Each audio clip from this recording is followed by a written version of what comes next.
Back in Angola, at age 10, he was enrolled in the Seventh-day Adventist school to entice the Christian children to do things that would open them up to the influence of the spirits. Gabriel tells us in his book, "I didn't know why, but the Sabbath is a day greatly hated by Lucifer." So you were put to work in the service of these evil spirits from an early age. You were put into a Christian school, a Seventh-day Adventist school. And I would like for you to share with our listeners what you were like as a student in the school, and then what kinds of things you did with your fellow human friends now who were coming from Christian homes. Give us that part of the story, if you could. I remember that I was learning from the angels. They taught me a lot of things to do with those people, principle with those people that are connected, like they are family connected with God. That Christian or not a Christian, but those people that believe in God and they depend on God. They do everything according to the God. They are God. And then how to connect it or how to destroy their faith. Their faith. Long time ago, if you are maybe can be like that side, the technology wasn't like it today. In my country, 20 years ago, we didn't have this phone, okay? Even the TV, we didn't have TV, and we didn't have even the radio only for big people here in the country. Radio only for big people long time ago. And then I used to be, they taught me how to enter in their house, in the house, those houses, because a normal witch is impossible to enter in the house that those people believe in God and they are praying morning, afternoon, night. They are studying, their life is connected with God. It's impossible a normal agent or witches to enter into that houses because it's impossible, okay? Only the evil angel to touch, only on the cloud, okay? The cloud for someone that believes in God and controlled by God. It is impossible only to touch without permission from God or without permission from the angel from God that keeping this person. And then that long time I was doing the thing that even a channel, okay, this channel now they are doing. Remember TV or channel, meaning channel meaning something like a medium.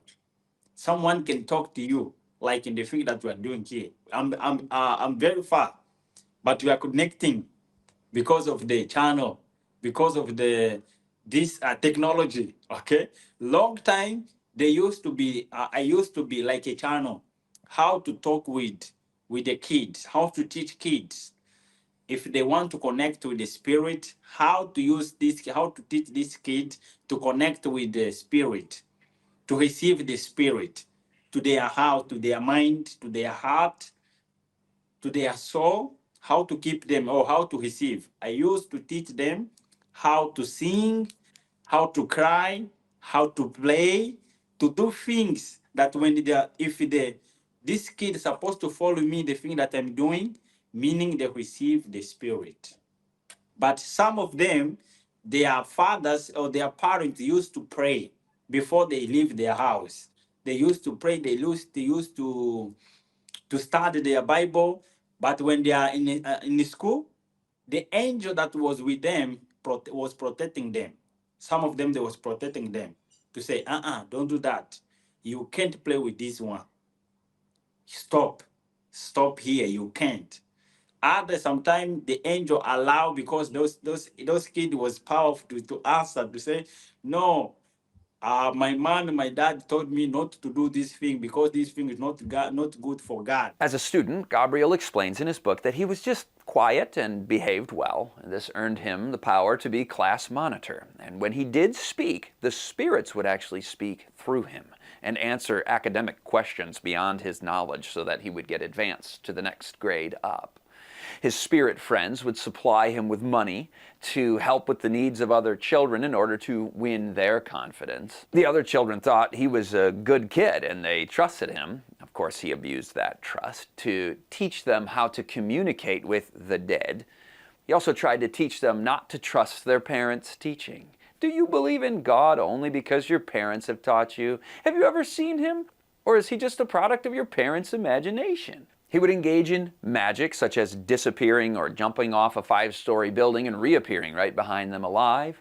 He would spiritually induce pretty girls to allow him to kiss them, and then would tell the children, the other boys, "Oh, you can have the same power if you give your soul over to the spirits." But as you just heard him say, the children whose parents prayed fervently, as well as the children themselves praying, they were protected by different spirits.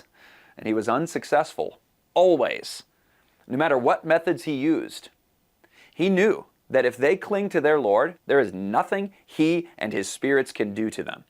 Speaking as a converted Christian, Gabriel says, I learned that we'll only have the control of our will if we don't stop paying attention to the voice of the Most High God. Let's read that again. I learned that we will only have control of our will if we don't stop paying attention to the voice of the Most High God. Viewer, pause and hear that message. If there's nothing else you take from this video, listen to that statement right there. Don't stop listening to the voice of God in His Word and to your soul.